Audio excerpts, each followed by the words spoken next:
একটি মহারাষ্ট্র দেশীয় স্ত্রীলোক সম্বন্ধে কথা হচ্ছিল। প্রতাপ বললেন, একটি মহারাষ্ট্রীয় দেশীয় মেয়ে খুব পণ্ডিত, বিলেতে গিয়েছিল। তিনি কিন্তু খ্রিস্টান হয়েছেন। মহাশয় কি তার নাম শুনেছেন? ঠাকুর বললেন, না, তবে তোমার মুখে যা শুনলাম তাতে বোধ হচ্ছে তার লোকমান্য হওয়ার ইচ্ছে। এরূপ অহংকার ভালো নয়। আমি করছি, এটি অজ্ঞান থেকে হয়। হে ঈশ্বর, তুমি করছো, এটি হলো জ্ঞান। ঈশ্বরই কর্তা, আর সব অকর্তা।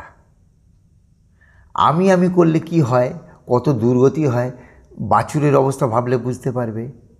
বাছুর ডাকে হাম্মা হাম্মা, অর্থাৎ আমি। তার দুর্গতি দেখো।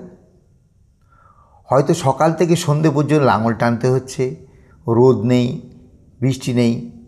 তারপর তাকে হয়তো কসাই কেটে ফেললো, মাংসগুলো লোকে খাবে। ছালটা চামড়া হবে, সেই চামড়ার জুতো হবে, আরও কত কী তৈরি হয়। লোকে তার উপর দিয়ে পা দিয়ে চলে যাবে। তাতেও তার দুর্গতি শেষ হচ্ছে না। চামড়ার ঢাক তৈরি হয়, সেই ঢাকের ওপর অনবরত কাঠি দিয়ে আঘাত করা হচ্ছে। অবশেষে কিনা নাড়ি ভুঁড়ি দিয়ে তাঁত তৈরি হবে।